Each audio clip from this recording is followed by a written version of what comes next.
Spider-Man has been featured in video games for pretty much forever. He started out in 1982 on the Atari. We've had tons of Spider-Man games throughout the years, enough that some of them are often honestly forgotten. There are the critically acclaimed games, the really rough, not really beloved ones, and then just some of the weirder ones. The ones that casual Spider-Man fans quickly forget about, but we're still talking about them here. Today, we want to show some love to Spider-Man Web of Shadows.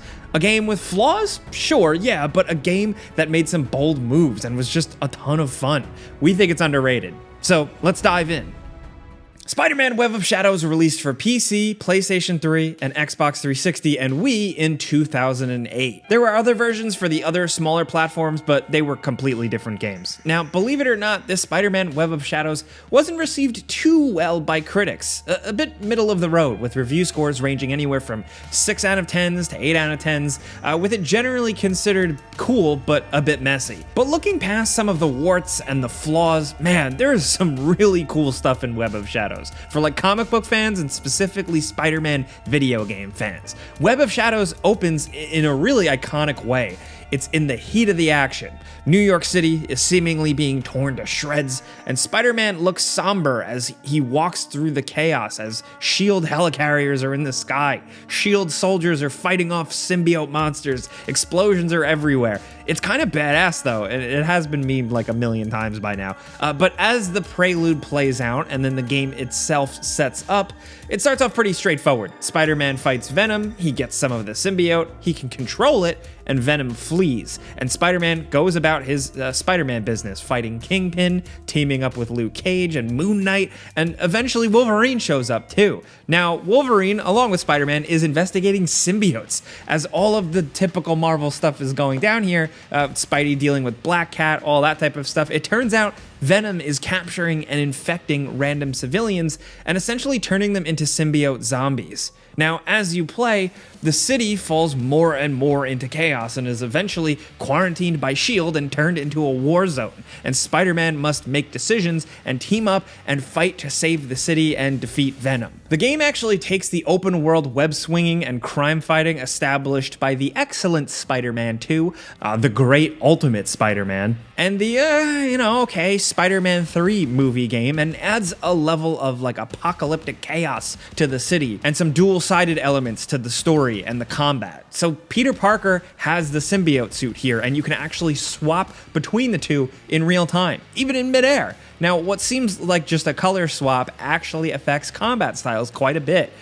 Good old red and blue Spidey is pretty much classic Spidey fighting style, with quick hits, jumps, flips, dodges, while the black suit is a bit more deliberate with harder, slightly slower attacks and some really cool symbiote style moves and just chaos causing stuff. Like, he even has a move that is basically just a big angry power stomp. But the combat switching is a nice change up to the, at that point, familiar Activision open world Spider-Man formula. You gain XP and you can unlock different moves and combos for each of the two suits in a skill tree that was fairly satisfying to progress through, especially because the combat was so fun.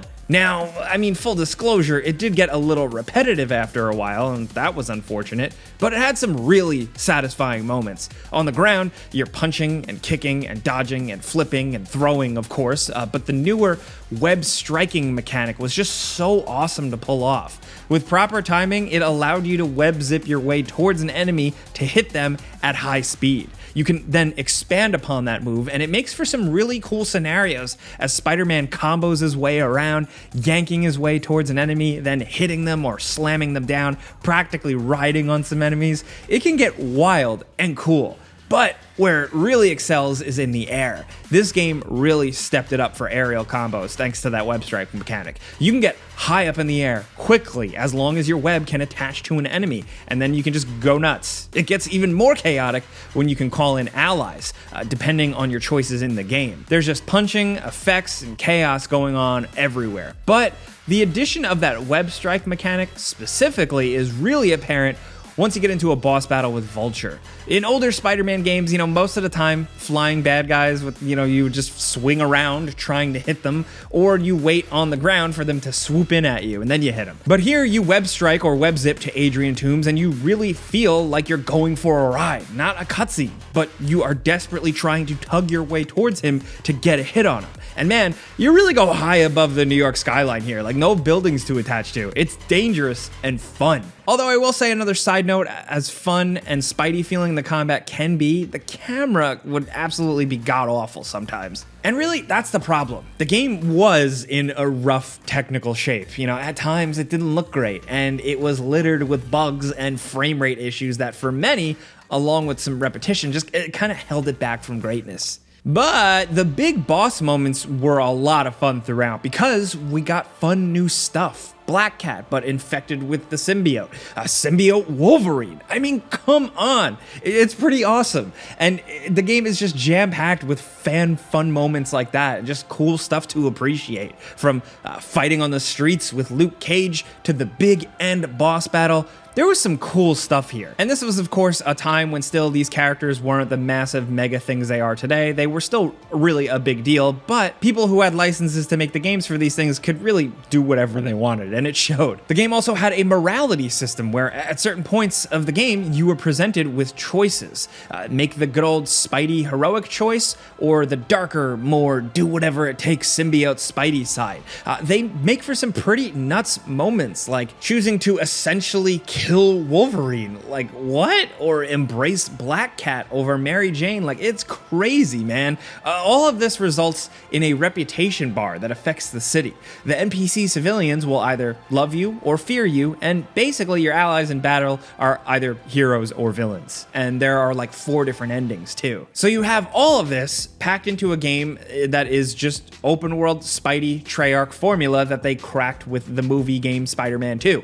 You're in the open world finding collectibles, stopping crime in like gang fights and stuff, and eventually destroying symbiote hives. You're getting around, of course, by web swinging in a fun, momentum-based way where you're in control of your webs and your speed, and your webs need to attach to buildings, and it was just so fun to endlessly swing around, do aerial tricks, and fight some bad guys. Spider-Man game fans specifically, you guys know what I'm talking about, where like some of these games end up not being that great, but still just flinging yourself around a city as Spider-Man, just that escapism. Sometimes that's all we need, and in a lot of ways, Web of Shadows had that and then some. And this was actually the last hurrah for Treyarch Spider-Man games. For all of their flaws, they broke some good ground here, especially with Web of Shadows. Now, after this, Beanox took over for the Activision games with stuff like Shattered Dimensions and all the other ups and downs that came with those games until now we've entered this modern new era of Marvel, Disney, PlayStation, and beyond. Will we ever get a Marvel game like this that is just so out there and experimental and just embraces a bunch of weird comic fun stuff we love? Who knows? There are plenty of buns in the oven in terms of superhero games now. We know there's another Spider-Man game coming from Insomniac, and Venom's gonna be in that along with Kraven, so there's a lot of potential. Can those new games